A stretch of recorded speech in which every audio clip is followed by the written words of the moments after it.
Hi friends, welcome to my channel Sana kitchen and vlogs. ఈ channel నేనైతే కొత్తగా అయితే పెట్టానండి. దీంట్లో వంటల సిరీస్ అయితే వస్తాయి. రోజుకో వంటనైతే నేను పోస్ట్ చేస్తాను. మన వెయిట్ లాస్ జర్నీ లాగా దీంట్లో అయితే వెయిట్ లాస్ జర్నీలో సిరీస్ లాగా దీంట్లో అయితే నేను వంటల సిరీస్ అయితే పెడతాను. రోజు ఏదో ఒక వంట అయితే పెడతాను. ఏదైనా కావచ్చండి. నా ఛానల్ మీకు కొంచెం రోజులు చూసి అయితే మీకు నచ్చినట్టయితేనే సబ్స్క్రైబ్ చేసుకోండి. ఈరోజు అయితే నేను బెల్లపు గవ్వలు అయితే చేస్తున్నానండి. నా రెసిపీస్ మీకు నచ్చినట్టయితే నా ఛానల్ని సబ్స్క్రైబ్ చేసుకోండి. పదండి మన రెసిపీలోకి. ఫస్ట్గా అయితే నేను 2 కప్స్ గోధుమ పిండిని అయితే తీసేసుకున్నాను. తర్వాత 1 కప్ అయితే బెల్లం తీసుకున్నాను. ఫస్ట్ గోధుమ పిండి అయితే మనం వేసేసుకొని కొంచెంగా వాటర్ వేసేసుకొని అయితే నేను గోధుమ చపాతీ పిండిలాగా అయితే కలిపేసుకోండి. దాంట్లో అయితే కొంచెం ఆయిల్ వేసేసి అయితే కలిపేసుకున్న తర్వాత పక్కన అయితే పెట్టేసేయండి. ఒక 10 మినిట్స్ తర్వాత అయితే చిన్న బాల్స్ లాగా అయితే చేసేసుకోండి. నేను కొంచెం పెద్ద బాల్స్ అయితే చేసేసాను. మీకు కావాలంటే మీ క్వాంటిటీ గవ్వలు ఎక్కువ రావాలంటే ఇంకొంచెం తక్కువ క్వాంటిటీలోనే అయితే చేసేసుకోండి. తర్వాత అయితే మనం గవ్వలు చేసుకునే చెక్క ఉండిద్ది కదండి, అది మార్కెట్లో అయితే దొరికేసిద్ది.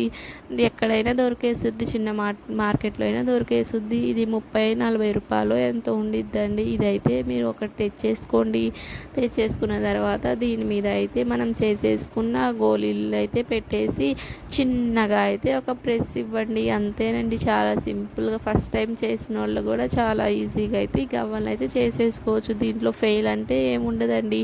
ఎవరు చేసినా అయితే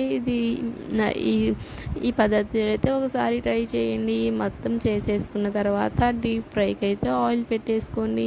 మీరైతే ఇప్పుడు అయితే ఒక మిస్టేక్ అయితే అస్సలు చేయబాకండి. మీరు ఆయిల్ని అయితే చాలా లో ఫ్లేమ్లో అయితే పెట్టేసుకొని అయితే ఇవి వేపేసుకోవాలి.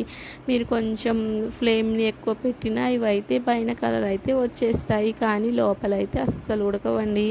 ఇవైతే ఇలా చిన్నగా కొంచెంగా చిన్నగా అయితే ఫ్రై చేసేసుకోండి. కొంచెం కలరు ఎర్రగా రానిచ్చండి. ఎర్రగా వచ్చిన తర్వాత అయితే ఇవైతే తీసేసుకోండి. తర్వాత ఇంకొంచెం కలర్ అయితే ఇవి చేంజ్ అవుతాయి. నల్లగా అయితే అస్సలు చేయబాకండి.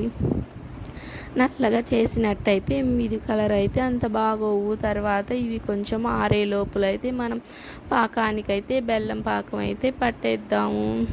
నేను తీసుకుందో 1 కప్ అండి. మీకు కావాలంటే 3/4 కప్ కూడా తీసుకోవచ్చు. మా ఇంట్లో కొంచెం తీపి ఎక్కువే తింటారని నేను అంత అయితే తీసేసుకున్నాను. దీంట్లో అయితే 3/4 కప్ వాటర్ అయితే వేసేసాను.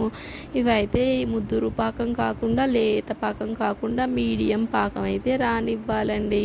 ఇదైతే బాగా మెల్ట్ అయిపోయిన తర్వాత అయితే నేను చూపిస్తున్న విధంగా అయితే ఒక గిన్నెలో వాటర్ తీసేసుకుని అయితే దీంట్లో వేసేయండి.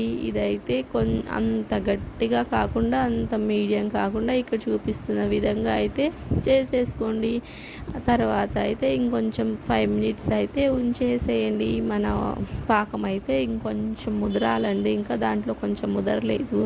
తర్వాత బాగా ఈ విధంగా బుడగలు వచ్చి ముదిరిపోయిన తర్వాత గట్టిగా కనిపిస్తుంది కదా. ఇప్పుడైతే మనం చేసేసుకున్న గవ్వలు అయితే వీటిలో అయితే వేసేసేయండి. ఇవైతే చాలా సింపుల్గా ఎవరైనా చేసేసుకోవచ్చండి. మీరు కూడా ఒకసారి ఇలా ట్రై చేసి చూడండి. గవ్వలను అయితే వేసేసుకొని తర్వాత కొంచెం వేడిగానే వీటిని అయితే విడదీసుకోండి. ఒకటి అయితే విడదీసుకోండి, లేకపోతే ఇవైతే మొత్తం అటాచ్ అయ్యి అయితే ఉంటాయండి. ఇలా కొంచెం వేడిగా అయితే ఉన్నప్పుడైతే సపరేట్ అయితే చేసేసుకోండి. గవ్వలను అయితే మీరు ఈ రెసిపీ అయితే మీకు నచ్చినట్టయితే ఒకసారి ఇలా అయితే ట్రై చేసి చూడండి. అంతేనండి, ఇదైతే చాలా సింపుల్ అండ్ చాలా టేస్టీ అండ్ చాలా హెల్తీ కూడా ఉంటాయి. నేనైతే బెల్లంతోనే చేశాను కదా. పంచదార అయితే అందరూ అంత యూస్ చేయట్లేదు కదా ఈ మధ్యలో, అందుకని నేను బెల్లంతో అయితే చేశాను. ఈ వీడియో నచ్చినట్టయితే లైక్ ఇవ్వండి. Bye friends.